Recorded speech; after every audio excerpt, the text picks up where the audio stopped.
अस्सलाम वालेकुम class. Step potential topic हमने कल स्टार्ट किया था, जिसके अंदर हम लोगों ने वेव फंक्शंस जो है फर्स्ट रीजन के अंदर और सेकंड रीजन के अंदर फाइंड किए थे।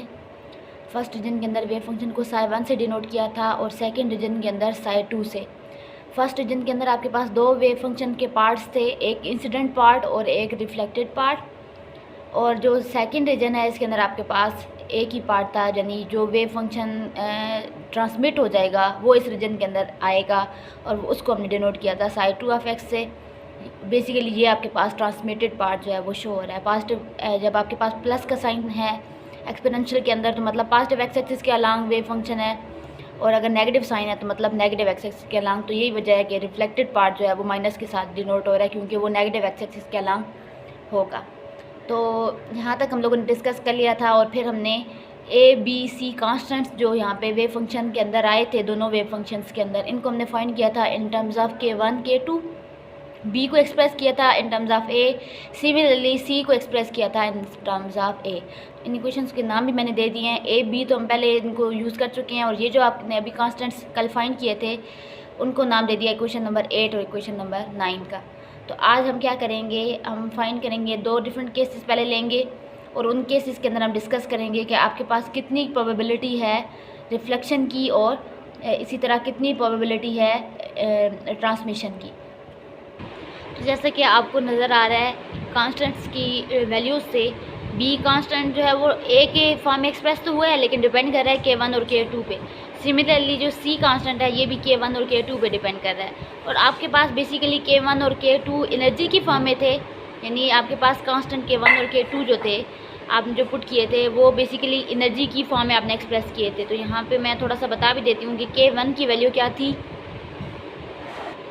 तो यहाँ पे मैंने कांस्टेंट की वैल्यूज पुट कर दी। K1 की वैल्यू आपके पास थी √2me/h कट स्क्वायर। ये हमने स्क्वायर की फॉर्म में वहाँ यूज़ किया था, तो वहाँ पे हमने सिर्फ लिखा था K1 square = 2me/h cut square.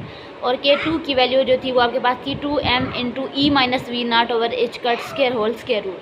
तो बेसिकली आपको यहाँ से नज़र आ रहा है कि K1 और K2 एनर्जी डिपेंडेंट है और पोटेंशियल डिपेंडेंट है। तो इसी वजह से आप जो कांस्टेंट्स आपने फाइंड किए हैं इनकी एग्जैक्ट इंटरप्रिटेशन, यानी इनको आप एग्जैक्टली एक्सप्लेन कर सकते हैं, इनके थ्रू आप बता सकते हैं कि आपके पास कैसे ट्रांसमिशन हो रही है, रिफ्लेक्शन हो रही है, कितनी प्रोबेबिलिटी है। क्योंकि ये अब किस तरह बता सकते हैं ये, क्योंकि डिपेंड करते हैं एनर्जी और पोटेंशियल पे। तो इस वजह से हम यहाँ पे डिफरेंट केसेस लेंगे। तो आपके पास फर्स्ट केस आ जाता है केस 1, कि अगर आपके पास एनर्जी जो है वो ग्रेटर देन हो V0 के। तो बेसिकली एनर्जी जो है ये आपके पास पार्टिकल की है जो कि स्टेप पोटेंशियल के अंदर एग्जिस्ट कर रहा है। V0 पोटेंशियल इस रीजन के अंदर पोटेंशियल है। तो अब होगा क्या कि अगर पार्टिकल की एनर्जी ये देखें, जैसे डायग्राम में हमने बताया था कि इस रीजन में तो पोटेंशियल 0 था, इस रीजन में पोटेंशियल V0 था। तो अगर पार्टिकल की एनर्जी V0 से ग्रेटर हो जाए, यानी इस पोटेंशियल ये किस्म का पोटेंशियल बैरियर है, जैसे आप लोगों ने पढ़ा था आपके पास इन्फिनाइट पोटेंशियल वेल के अंदर, तो वहाँ पे भी हम जो पोटेंशियल बनाते थे वो बेसिकली एक बैरियर के तौर पे काम करता था। यहाँ पे भी पोटेंशियल बैरियर है V0। तो पार्टिकल को इस रीजन से रीजन 1 से रीजन 2 में आने के लिए इस बैरियर को क्रॉस करना होता है। तो अगर पार्टिकल की एनर्जी V0 से ज़्यादा है तो वो इस रीजन को क्रॉस कर सकता है। तो क्लासिकली क्या कहा जाता है कि वो क्रॉस करेगा, वो चला जाएगा सेकेंड रीजन के अंदर, लेकिन उसकी जो स्पीड होगी पार्टिकल की वो स्लो हो जाएगी। लेकिन क्लासिकल ये कहती है कि पार्टिकल जो है वो रिफ्लेक्ट बैक नहीं होगा, जबकि क्वांटम क्या कहती है कि पार्टिकल जब इस रीजन, उसकी बेशक एनर्जी जो है वो इस पोटेंशियल से ग्रेटर हो, लेकिन वो इस रीजन से रिफ्लेक्ट बैक होगा, क्योंकि जो आपके पास कोफिशेंट है C, जो कि आपके पास बी कोफिशेंट जो आपके पास है, ये शो करता है रिफ्लेक्शन आपके पास कितनी हो रही है। तो B क्योंकि 0 नहीं है तो इसका मतलब है रिफ्लेक्शन होगी क्वांटम मैकेनिकली। तो अब हम आ जाते हैं इस रीजन पे कि E > V0 पे आपके पास क्या क्या पॉसिबिलिटीज़ हैं रिफ्लेक्शन की, और इसी तरह हम देखेंगे कि कितनी पॉसिबिलिटी है आपके पास ट्रांसमिशन की। तो सबसे पहले हम आ जाते हैं कैलकुलेशन किसकी, प्रोबेबिलिटी ऑफ रिफ्लेक्शन की, कि कितनी प्रोबेबिलिटी है कि जो पार्टिकल होगा वो रिफ्लेक्ट बैक होगा। तो ये कैलकुलेट करने के लिए हमें यहाँ पे एक टर्म इंट्रोड्यूस करानी पड़ेगी, फ्लक्स। तो बेसिकली हमारे पास फ्लक्स जो होता है कि पार्टिकल के साथ जो एसोसिएटेड होता है वो प्रोपोर्शनल होता है जो एवरेज ऑफ वेलोसिटी ऑपरेटर, तो यहाँ पे हम इसी वजह से यहाँ पे जो आप समझ लें कि एवरेज वैल्यू हमने डिस्कस किया था कि वो एक्सपेक्टेशन वैल्यू ही होती है। तो expectation value basically Sai asterisk into, अब अगर हम वेलोसिटी लिख रहे हैं तो यहाँ पे वेलोसिटी ऑपरेटर आएगा इनटू साई, और उस रीजन के अंदर यानी dx के अंदर उसकी इंटीग्रेशन होगी। तो यहाँ पे आपने याद रखना है कि हमने रिफ्लेक्शन की प्रोबेबिलिटी फाइंड करने के लिए पार्टिकल के साथ एसोसिएटेड फ्लक्स को चेक करना है, और फ्लक्स जो है वो प्रोपोर्शनल है वेलोसिटी ऑपरेटर की एवरेज वैल्यू के। अब यहाँ पे वेलोसिटी ऑपरेटर यूज़ हो रहा है, तो वेलोसिटी ऑपरेटर की वैल्यू फाइंड करते हैं। कैसे फाइंड करेंगे? आपको पता है कि momentum operator, since momentum operator is given by p = minus iota H cut. अगर सिर्फ एक्स एक्सिस के अलॉन्ग वेव है तो आपके पास सिर्फ पार्शियल बाय पार्शियल एक्स वाली क्वांटिटी आएगी। अब यहाँ से आपको पता है कि p का बाय फार्मूला यानी कि बाय डेफिनेशन फार्मूला बनता है m मोमेंटम का m into V hat = minus iota H cut partial by partial X. अब यहाँ से हमें पोजीशन वेलोसिटी ऑपरेटर की वैल्यू चाहिए, तो वेलोसिटी ऑपरेटर यहाँ पे रहेगा, m यहाँ पे आके डिवाइड हो जाएगा, तो आपके पास ये बनेगा minus iota H cut partial by partial x divided by m। ये क्वांटिटी आ गई वेलोसिटी ऑपरेटर की। इसको अगर हम पॉजिटिव बनाना चाहते हैं तो हम आयोटा से मल्टीप्लाई और डिवाइड भी करा सकते हैं। आयोटा से मल्टीप्लाई कराएंगे और डिवाइड कराएंगे तो ऊपर आपके पास आयोटा स्क्वायर बन जाएगा, वो होता है -1, वो माइनस इस माइनस के साथ प्लस, तो आपके पास plus H cut over iota जो हमने डिवाइड कराया था वो वाला m into partial by partial x. तो आप अगर ये ना भी करें तो कोई फ़र्क नहीं पड़ता, लेकिन यहाँ पे हम इसको पॉजिटिव बनाने के लिए ये कर सकते हैं कि आयोटा से मल्टीप्लाई और डिवाइड करा लें। तो ये आपके पास वेलोसिटी ऑपरेटर की वैल्यू आ गई है। इसको हम क्वेश्चन का नाम देते हैं क्वेश्चन नंबर 10। अब जब हमने फ्लक्स की कैलकुलेशन करनी होगी तो इसके अंदर हम वेलोसिटी ऑपरेटर की ये वैल्यू इक्वेशन 10 से यूज़ कर सकते हैं। ये आपके पास फ्लक्स का जो फार्मूला इक्वेशन है, इसको हम इक्वेशन स्टैटिक का नाम दे देते हैं। अब हम एक काम करेंगे कि क्योंकि हमें चाहिए प्रोबेबिलिटी रिफ्लेक्शन की और ट्रांसमिशन की, तो सबसे पहले क्योंकि यहाँ पे मैंने आपको बता दिया हम डिस्कस कर रहे हैं प्रोबेबिलिटी ऑफ रिफ्लेक्शन, वो कैसे आएगी? जो बेसिकली आपके पास प्रोबेबिलिटी ऑफ रिफ्लेक्शन को हम डिनोट करते हैं कैपिटल R से, और इसकी वैल्यू किसकी इक्वल होती है? आपने देखना होता है कि कितना अमाउंट है जो कि रिफ्लेक्ट हो रहा है फ्लक्स का, और उसको डिवाइड करते हैं अमाउंट ऑफ फ्लक्स जो कि इंसिडेंट किया था। तो डायग्राम से जैसे मैं आपको बताऊँ तो यहाँ पे डायग्राम में बताया था कि आपके पास वेव यहाँ से आएगी तो कुछ रिफ्लेक्ट होगी और कुछ ट्रांसमिट होगी। तो अब बेसिकली टोटल वेव जो है वो हम इस तरह कह सकते हैं कि इंसिडेंट वेव आपके पास टोटल वेव है, और उसमें से कितना पार्ट आपके पास रिफ्लेक्ट हुआ है वो होगा, उसको हम लोग इंसिडेंट फ्लक्स की फॉर्म में लिख के उसको डिवाइड करेंगे टोटल इंसिडेंट फ्लक्स से। तो ये चीज़ यहाँ पे लिखेंगे कि जो आपके पास रिफ्लेक्शन कोफिशिएंट है ये इक्वल होगा ratio of incident flux divided by, यानी आपके पास बेसिकली ये रेशो है इंसिडेंट फ्लक्स का रिफ्लेक्टेड फ्लक्स का, और किससे? इंसिडेंट फ्लक्स से। तो आप इसको यूँ लिख सकते हैं कि बेसिकली आपके पास जो प्रोबेबिलिटी है रिफ्लेक्शन की यानी रिफ्लेक्शन कोफिशिएंट है, ये है रेशो ऑफ रिफ्लेक्टेड फ्लक्स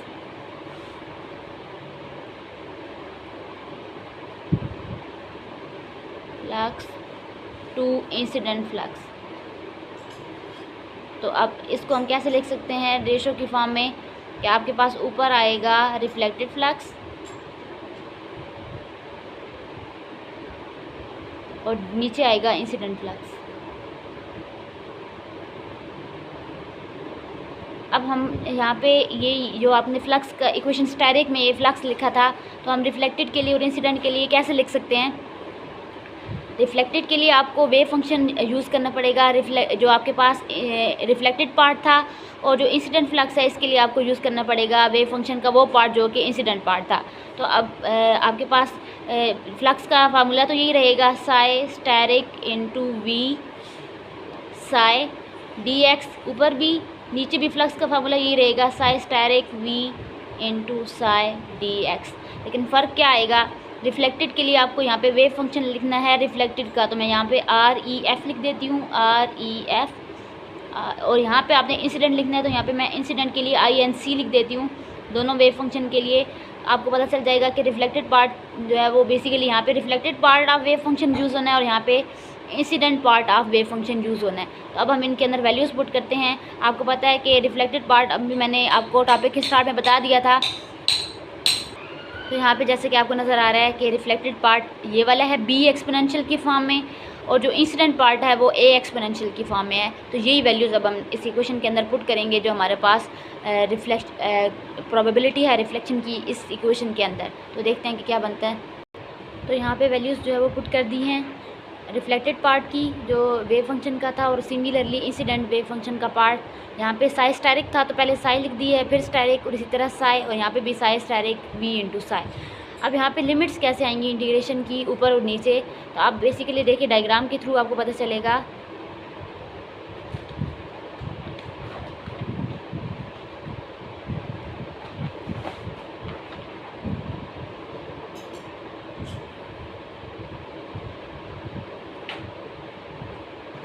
अब डायग्राम में आपको नज़र आ रहा है कि आपके पास जो है वो एक्स इक्वल टू 0 है इस जगह पे, तो यानी इससे पीछे आपके पास माइनस इन्फिनिटी होगा और इससे आगे जो है वो प्लस इन्फिनिटी होगा। तो यूँ आपके पास क्योंकि एक्स एक्सिस जा रहा है, तो अब जो रिफ्लेक्टेड पार्ट होगा उसने बेसिकली यहाँ से रिफ्लेक्ट होकर पीछे मूव करना है। तो एक्स इक्वल टू 0 से माइनस इन्फिनिटी आएगा आपके पास रिफ्लेक्टेड पार्ट, और रिफ्लेक्टेड पार्ट जो है फ्लक्स का वो ऊपर है इंटीग्रेशन के अंदर। तो आप यहाँ पे लिखेंगे 0 से माइनस इन्फिनिटी, और नीचे वाले वेव फंक्शन जो है वो है इंसिडेंट के लिए। तो इंसिडेंट बेसिकली आपके पास माइनस इन्फिनिटी से आ रहा है 0 की तरफ इंसिडेंट वेव पार्ट, तो इसकी इंटीग्रेशन होगी माइनस इन्फिनिटी से 0। तो ये इस तरह आपके पास इंटीग्रेशन की लिमिट्स आएंगी। अब यहाँ पे तो सॉल्व करते हैं इसको। ऊपर आपके पास 0 से माइनस इन्फिनिटी इंटीग्रेशन है, और इसका जो कम्प्लेक्स कॉन्जुगेट है वो बनेगा B asterisk into exponential minus iota जो है वो कम्प्लेक्स कॉन्जुगेट की वजह से प्लस आयोटा में कन्वर्ट हो जाएगा। और आपके पास वी ऑपरेटर जो वेलोसिटी ऑपरेटर है इसकी वैल्यू हम पुट कर देते हैं। इसकी वैल्यू क्या थी आपके पास H cut over iota M, और साथ में आपके पास आ रहा था पार्शियल बाय पार्शियल एक्स। तो ये वैल्यू पुट कर दी, और साथ में यहाँ पे B exponential minus iota K one x as it is, और यहाँ पे dx भी चल रहा था इंटीग्रेशन के लिए dx, और डिवाइड में भी सेम इसी तरह आएगा। तो मैं लिख देती हूँ। तो यहाँ पे डिनोमिनेटर के अंदर भी कॉम्प्लेक्स कॉन्जुगेट लिख लिया a का भी, और इसी तरह आपके पास एक्सपोनेंशियल के अंदर ये प्लस आयोटा था तो कॉम्प्लेक्स कॉन्जुगेट की वजह से माइनस आ गया, और बाकी values as it is put कर दी। अब यहाँ पे आपके पास b इंटू बी स्टेरिक आपस में मल्टीप्लाई हो जाएंगे, और कांस्टेंट है तो बाहर आ जाएंगे b मॉड का स्क्वायर, और इंटीग्रेशन 0 से माइनस इन्फिनिटी। और यहाँ पे देखें यहाँ पे जो है वो डेरिवेटिव आएगा इस चीज़ का। तो कैसे आएगा, पहले तो एक्सपोनेंशियल वाली पहली टर्म एज इट इज़ लिख देते हैं प्लस आयोटा के1 एक्स, और H cut over iota M जो है ये भी कांस्टेंट है तो ये शुरू में चले जाएंगे।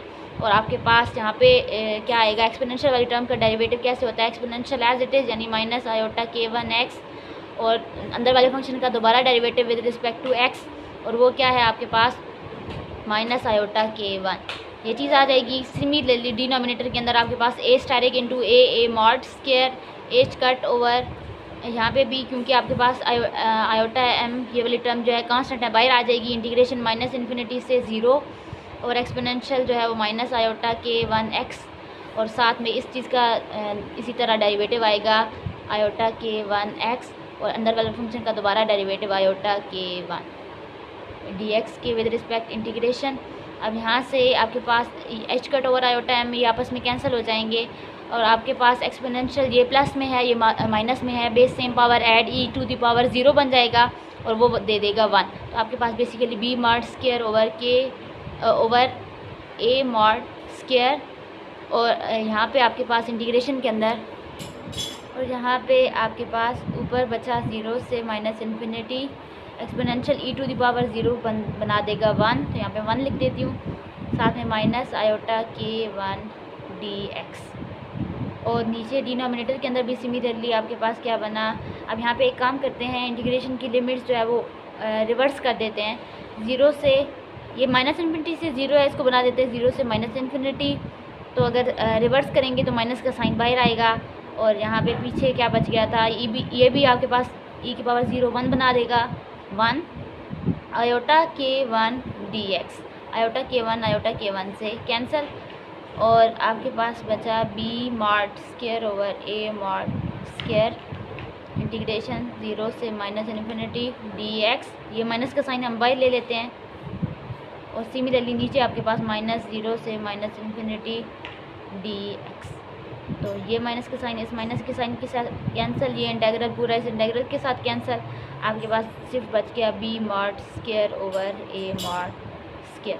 तो यहाँ से आपके पास प्रोबेबिलिटी ऑफ रिफ्लेक्शन, जिसको बोलते हैं रिफ्लेक्शन कोफिशिएंट, ये आ गया R = बी स्क्वायर ओवर ए स्क्वायर।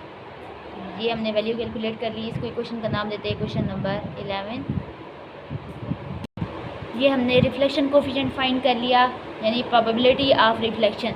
सिमिलरली आपने फाइंड करनी है प्रोबेबिलिटी ऑफ ट्रांसमिशन। तो वो कैसे निकलेगी, उसको डिनोट करेंगे कैपिटल T से। और ये किसकी इक्वल होगी, जैसे ये था जो आपने प्रोबेबिलिटी फाइंड की रिफ्लेक्शन की, तो आपके पास रिफ्लेक्टेड फ्लक्स होता था divided by incident flux. Same यहाँ पे होगा transmitted flux divided by incident flux. अब ट्रांसमिटेड फ्लक्स के अंदर आपने सेम इसी तरह करना है कि T = integration psi asterisk V operator psi dx, इसी तरह psi asterisk V psi dx। लेकिन यहाँ पे आपने याद रखना है कि ट्रांसमिटेड फ्लक्स के अंदर ट्रांसमिटेड वेव फंक्शन आएगा, और ट्रांसमिटेड वेव फंक्शन के लिए यहाँ पे आपने लगा देना है TR। और जो नीचे है इंसिडेंट, उसके लिए सेम रहेगा इंसिडेंट जैसे आपके पास पहले था, या ये वाला सेम यही वाला रहेगा। लेकिन ऊपर वाले के अंदर ट्रांसमिटेड आएगा। ट्रांसमिटेड वेव पार्ट जो है वो C की फॉर्म में था, C एक्सपोनेंशियल की फॉर्म में, C एक्सपोनेंशियल आयोटा के 2x। तो वो आपने यहाँ पे पुट करना है और सिमिलरली सॉल्व करना है जैसे हमने रिफ्लेक्शन कोफिशिएंट के लिए सॉल्व किया है। तो ये वाला पार्ट आपका होम टास्क है, ये आपने खुद करना है। और इसका आंसर क्या आएगा, इसका आंसर आएगा आपके पास T = K2/K1 × C²/A²। तो ये आपके पास ट्रांसमिशन कोफिशिएंट आ गया। इसको इक्वेशन 12 का नाम देते हैं। और इक्वेशन 11 के अंदर आपने अभी रिफ्लेक्शन कोफिशिएंट फाइंड किया, उसकी वैल्यू क्या आती, B²/A²। इस तरह आपके पास ये दोनों कोफिशिएंट्स आ जाएंगे जो कि आपको बताएंगे कितनी प्रोबेबिलिटी है आपके पास ट्रांसमिशन की, और इसी तरह कितनी प्रोबेबिलिटी है रिफ्लेक्शन की। अब क्योंकि लास्ट लेक्चर के अंदर हम लोग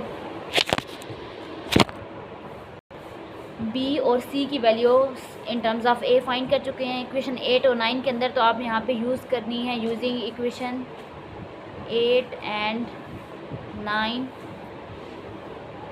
ये आपके पास 11 थी।